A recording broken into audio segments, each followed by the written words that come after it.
Job security meant everything to my educated dad. Learning meant everything to my rich dad.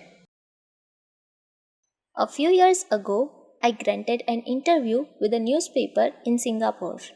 The young female reporter was on time, and the interview got underway immediately. We sat in the lobby of a luxurious hotel, sipping coffee and discussing the purpose of my visit to Singapore. I was to share the platform with Zig Ziglar. He was speaking on motivation, and I was speaking on the secret of the rich. Someday, I would like to be a best selling author like you, she said. I had seen some of the articles she had written for the paper, and I was impressed. She had a tough, clear style of writing. Her articles held a reader's interest. You have a great style, I said in reply. What holds you back from achieving your dream? My work does not seem to go anywhere, she said quietly. Everyone says that my novels are excellent, but nothing happens. So I keep my job with the paper. At least it pays the bill. Do you have any suggestions? Yes, I do, I said brightly. A friend of mine here in Singapore runs a school that trains people to sell. He runs sales training courses for many of the top corporations here in Singapore. And I think attending one of his courses would greatly enhance your career. She stiffened. Are you saying I should go to school to learn to sell? I nodded. You aren't serious, are you? Again I nodded. What is wrong with that? I was now backpedaling. She was offended by something. And now I was wishing I had not said anything. In my attempt to be helpful, I found myself defending my suggestion. I have a master's degree in English literature. Why would I go to school to learn to be a salesperson? I am a professional. I went to school to be trained in a profession, so I would not have to be a salesperson. I hate salespeople. All they want is money. So tell me why I should study sales. She was packing her briefcase. The interview was over.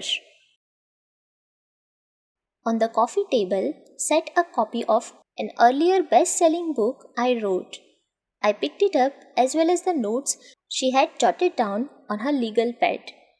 Do you see this? I said, pointing her notes. She looked down at her notes. What? She said, confused. Again I pointed deliberately to her notes. On her pad she had written Robert Kiyosaki, best-selling author. It says best-selling author, not best writing author, I said quietly. Her eyes widened. I am a terrible writer, I said. You are a great writer. I went to sales school. You have a master's degree. Put them together and you get a best-selling author and a best writing author. Anger flared from her eyes. I will never stoop so low as to learn how to sell. People like you have no business writing. I am a professionally trained writer and you are a salesman. It's not fair. She fumed. She put the rest of her notes away and hurried out through the large glass doors into the humid Singapore morning. At least she gave me a fair and favorable write-up the next morning. The world is filled with smart, talented, educated and gifted people. We meet them every day. They are all around us. A few days ago, my car was not running well. I pulled into a garage and the young mechanic had it fixed in just a few minutes. He knew what was wrong by simply listening to the engine. I was amazed. I'm constantly shocked at how little talented people earn. I have met brilliant, highly educated people who earn less than $20,000 a year. A business consultant who specializes in the medical trade was telling me how many doctors, dentists, and chiropractors struggle financially. All this time, I thought that when they graduated, the dollars would pour in. It was this business consultant who gave me the phrase, "They are one skill away from great wealth."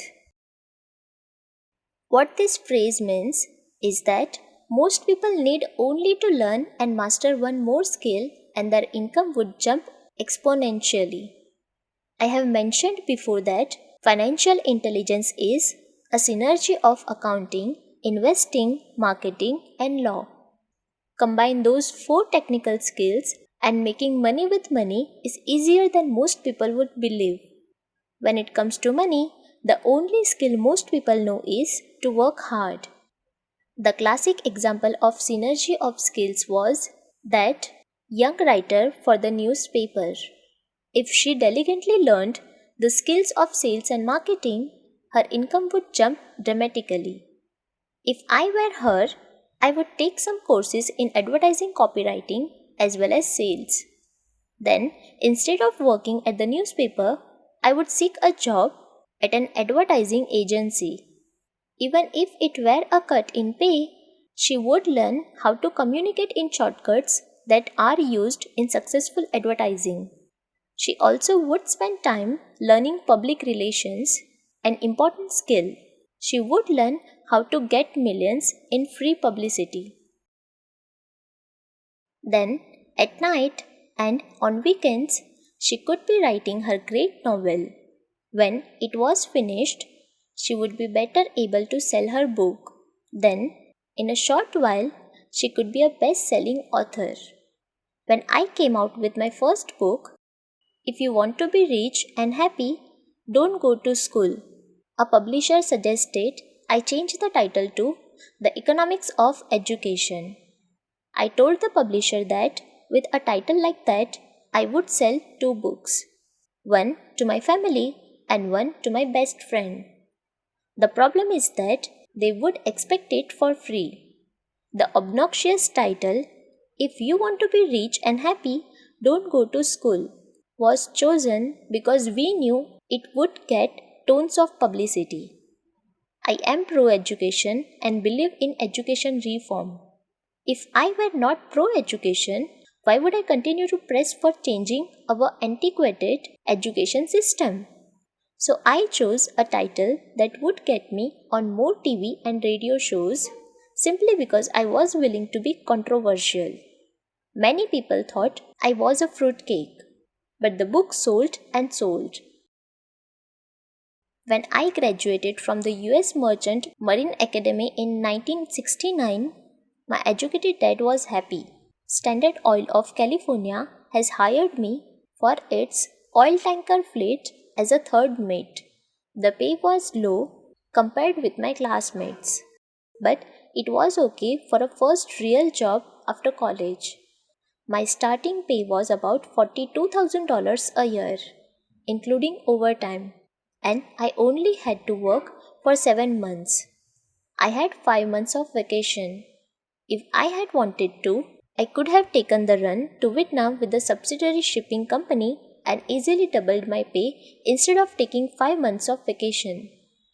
I had a great career ahead of me. Yet, I resigned after 6 months with the company and joined the Marine Corps to learn how to fly. My educated dad was devastated. Rich dad congratulated me. In school and in the workplace, the popular opinion is the idea of specialization. That is, in order to make more money and get promoted, you need to be specialized. That is why medical doctors immediately begin to seek a specialty such as orthopedics or pediatrics. The same is true for accountants, architects, lawyers, pilots, and others. My educated dad believed in the same dogma. That is why he was thrilled when he eventually achieved his doctorate. He often admitted that schools reward people who study more and more about less and less. Rich Dad encouraged me to do exactly the opposite. "You want to know a little about a lot," was his suggestion. That is why for years I worked in different areas of his companies. For a while, I worked in his accounting department. Although I would probably never have been an accountant, he wanted me to learn via osmosis. Rich Dad knew I would pick up jargon and a sense of what is important and what is not. I also worked as a busboy and construction worker as well as in sales, reservations, and marketing. He was grooming Mike and me. That is why he insisted we sit in on the meetings with his bankers, lawyers, accountants, and brokers. He wanted us to know a little about every aspect of his empire. When I quit my high paying job with Standard Oil, my educated dad had a heart to heart talk with me. He was bewildered. He could not understand my decision to resign from a career that offered high pay, great benefits, lots of time off, and opportunity for promotion. When he asked me one evening, "Why did you quit?" I could not explain it to him, though I tried hard to. My logic did not fit his logic. The big problem was that my logic was my rich dad's logic. Job security meant everything to my educated dad. Learning meant everything to my rich dad. Educated dad thought I went to school to learn to be a ship's officer. Rich dad knew that I went to school to study international trade. So, as a student, I made cargo run, navigating large freighters, oil tankers, and passenger ships to the Far East and the South Pacific.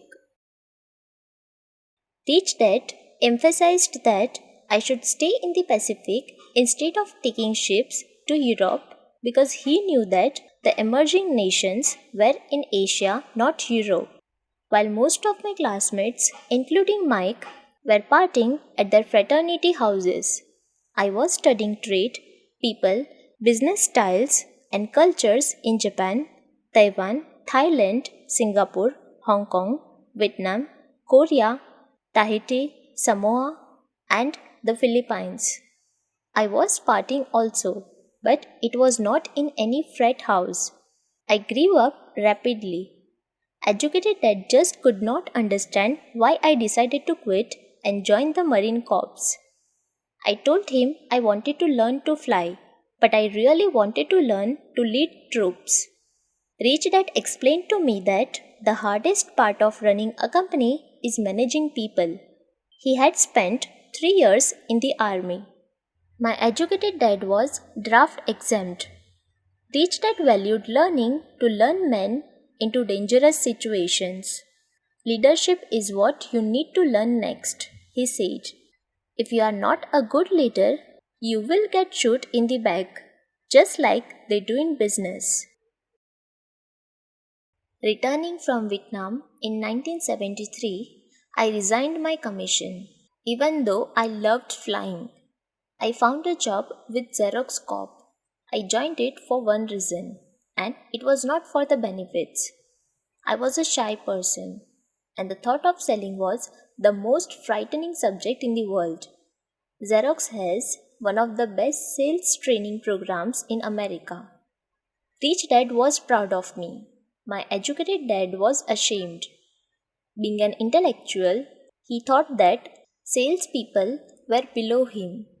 I worked with Xerox for 4 years until I overcame my fear of knocking on doors and being rejected. Once I could consistently be in the top 5 in sales, I again resigned and moved on, leaving behind another great career with an excellent company. In 1977, I formed my first company. Rich Dad had groomed Mike and me to take over companies, so I now had to learn to form them and put them together. My first product, the nylon and Velcro wallet, was manufactured in the Far East and shipped to a warehouse in New York, near where I had gone to school. My formal education was complete, and it was time to test my wings. If I failed, I would go broke. Rich Dad thought it best to go broke before 30. You still have time to recover, was his advice. On the eve of my 30th birthday, My first shipment left Korea for New York. Today, I still do business internationally.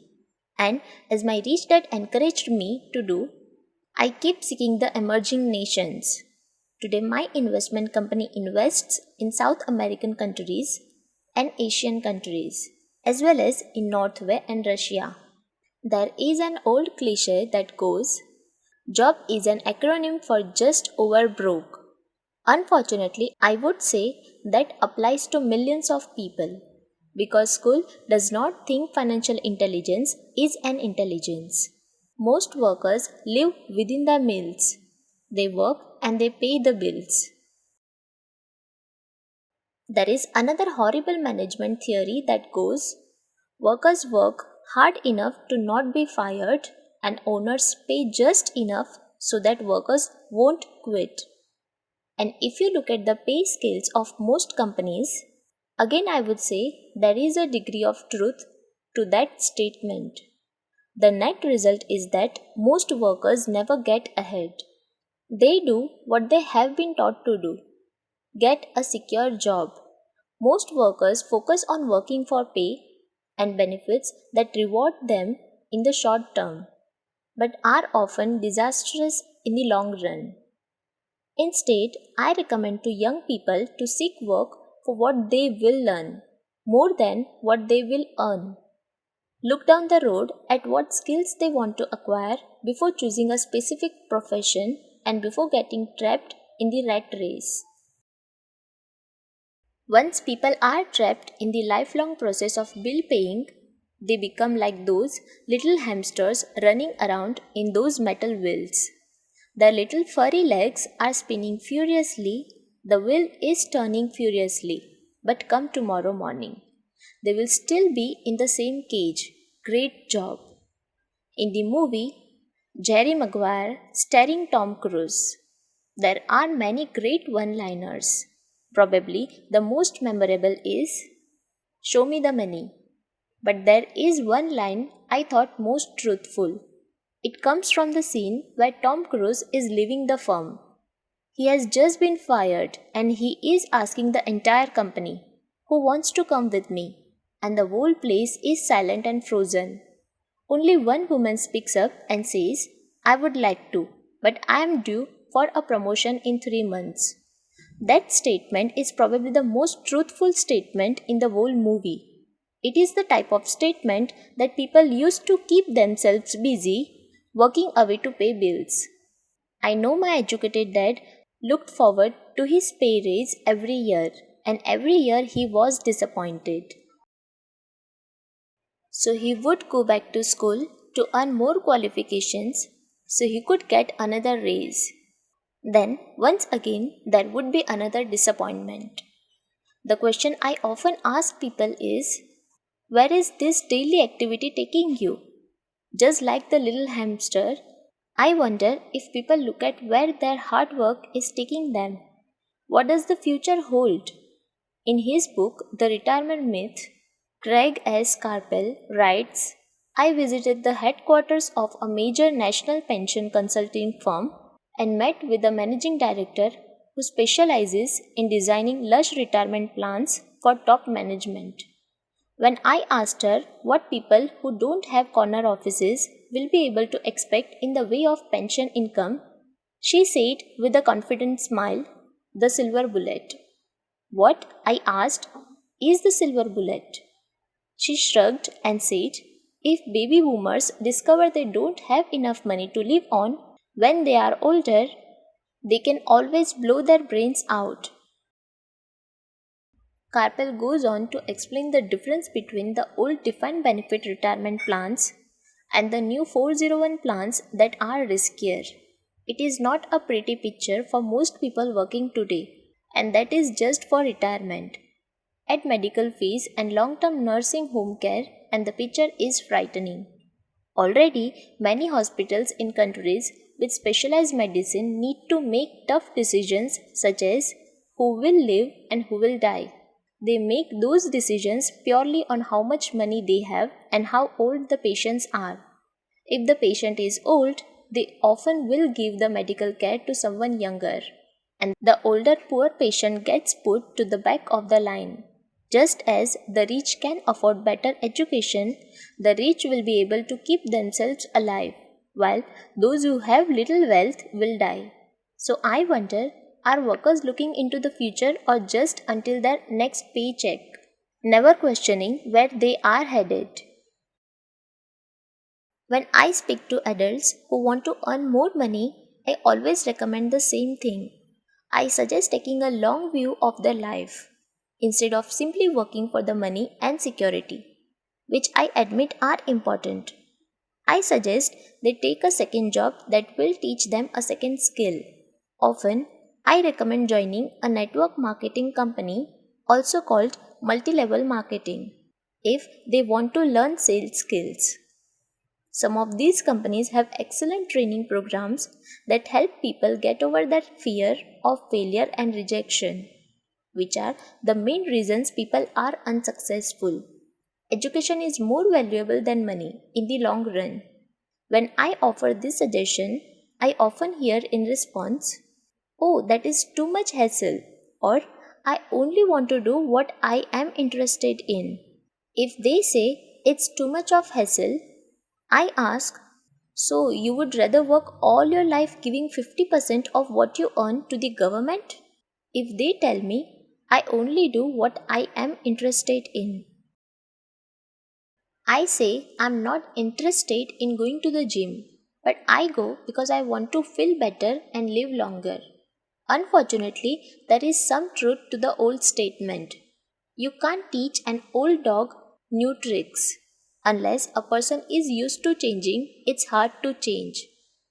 But for those of you who might be on the fence when it comes to the idea of working to learn something new, I offer this word of encouragement.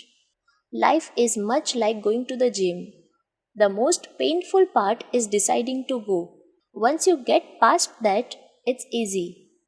There have been many days I have dreaded going to the gym. But once I'm there and in motion, it is a pleasure. After the workout is over, I'm always glad I talked myself into going. If you are unwilling to work to learn something new and instead insist on becoming highly specialized within your field, make sure the company you work for is unionized. Labor unions are designed to protect specialists. My educated dad, after falling from grace with the governor, became the head of the teachers' union in Hawaii. He told me that it was the hardest job he ever held. My rich dad, on the other hand, spent his life doing his best to keep his companies from becoming unionized. He was successful. Although the unions came close, Rich Dad was always able to fight them off. Personally, I take no sides because I can see the need for and the benefits of both sides. If you do, as school recommends, become highly specialized, then seek union protection. For example, had I continued with my flying career, I would have sought a company that had a strong pilot union. Why? Because my life would be dedicated to learning a skill that was valuable in only one industry. If I were pushed out of that industry, my life skills would not be as valuable to another industry. A displaced senior pilot with 1000 hours of heavy airline transport time, earning $150,000 a year, would have a hard time finding an equivalent high paying job teaching in school. Skills do not necessarily transfer from industry to industry. Skills the pilots are paid for in the airline industry are not as important in, say, the school system. The same is true even for doctors today. With all the changes in medicine, many medical specialists are needing to conform to medical organizations such as HMOs. School teachers are definitely need to be union members. Today in America, the teachers union is the largest and the richest labor union of all. The NEA, the National Education Association, has tremendous political clout. Teachers need the protection of their union. because their skills are also of limited value to an industry outside of education. So, the rule of thumb is highly specialized, then unionize. It is the smart thing to do. When I ask the classes I teach, how many of you can cook a better hamburger than McDonald's? Almost all the students raise their hands. I then ask, so if most of you can cook a better hamburger, how come McDonald's makes more money than you? The answer is obvious. McDonald's is excellent at business systems. The reason so many talented people are poor is because they focus on building a better hamburger and know little to nothing about business systems. A friend of mine in Hawaii is a great artist. He makes a sizable amount of money. One day, his mother's attorney called to tell him that she had left him $35,000. That is what was left of her estate after the attorney and the government took their shares. Immediately, he saw an opportunity to increase his business by using some of this money to advertise. 2 months later, his first four-color full-page ad appeared in an expensive magazine that targeted the very rich. The ad ran for 3 months. He received no reply from the ad, and all of his inheritance is now gone. He now wants to sue the magazine for misrepresentation. This is a common case of someone who can build a beautiful hamburger but knows little about business.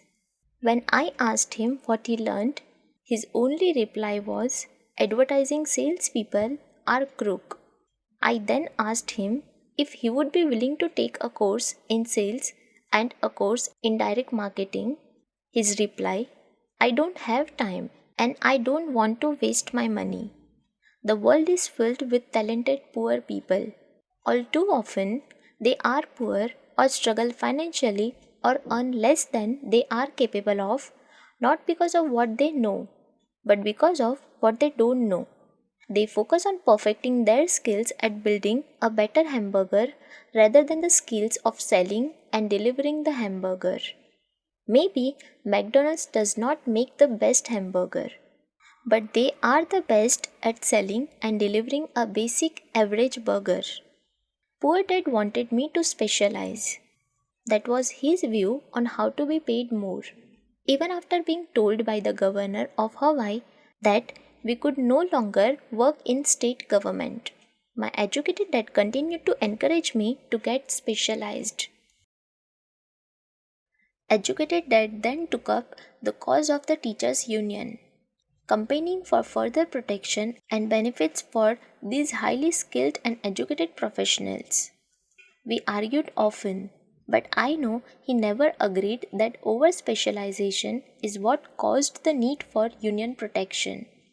He never understood that the more specialized you become, the more you are trapped and dependent on that specialty. Rich Dad advised that Mike and I groom ourselves. Many corporations do the same thing. They find a young bright student just out of business school and begin grooming that person to someday take over the company. So these bright young employees do not specialize in one department. They are moved from department to department to learn all the aspects of business systems. The rich often groom their children or the children of others. By doing so, their children gain an overall knowledge of the corporations of the business and how the various departments interrelate. For the World War II generation, it was considered bad to skip from company to company. Today, it is considered smart. Since people will skip from company to company rather than seek great specialization in skills, why not to seek to learn more than to earn? In the short term, it may earn you less, but it will pay dividends in the long run. The main management skills needed for success are: first, management of cash flow; second, management of systems; And third, management of people. The most important specialized skills are sales and marketing. The ability to sell, to communicate to another human being, be it a customer, employee, boss, spouse, or child, is the base skill of personal success. Communication skills such as writing, speaking, and negotiating are crucial to a life of success.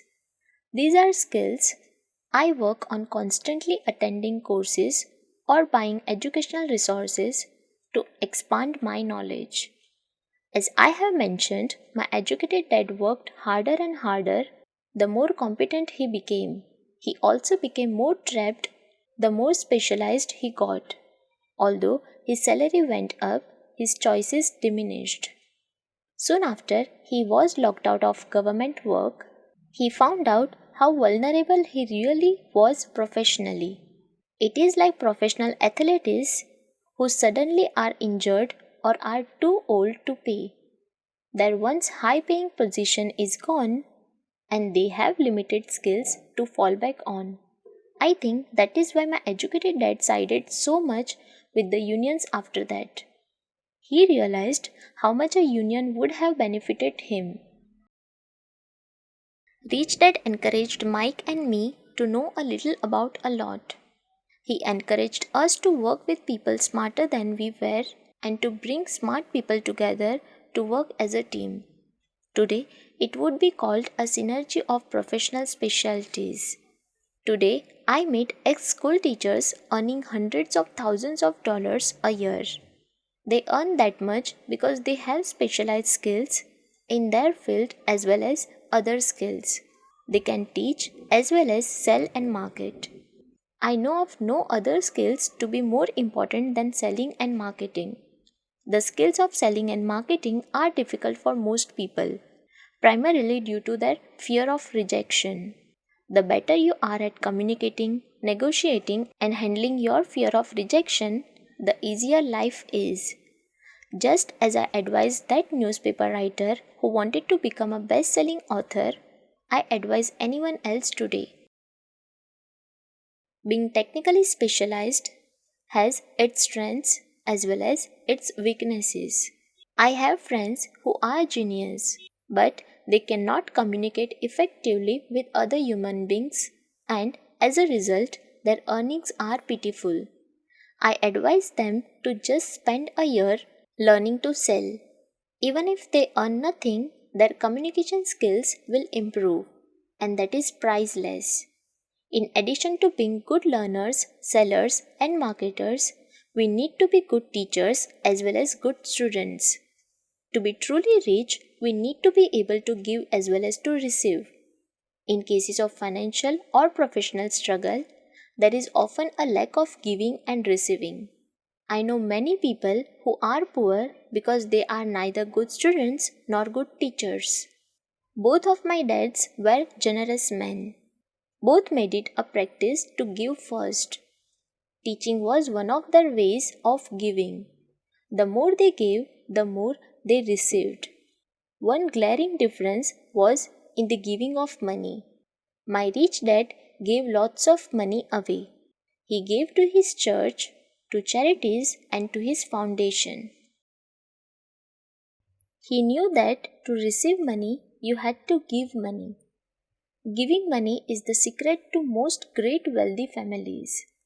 That is why there are organizations like the Rockefeller Foundation and the Ford Foundation. These are organizations designed to take their wealth and increase it as well as give it away in perpetuity. My educated dad always said, when I have some extra money, I will give it. The problem was that there was never any extra. So he worked harder to grow more money in, rather than focus on the most important law of money: give and you shall receive. Instead, he believed in receive and then you give. In conclusion, I became both dads. One part of me is a hardcore capitalist who loves the game of money making money. The other part is a socially responsible teacher who is deeply concerned with this ever widening gap between the haves and have nots. I personally hold the archaic education system primarily responsible for this growing gap.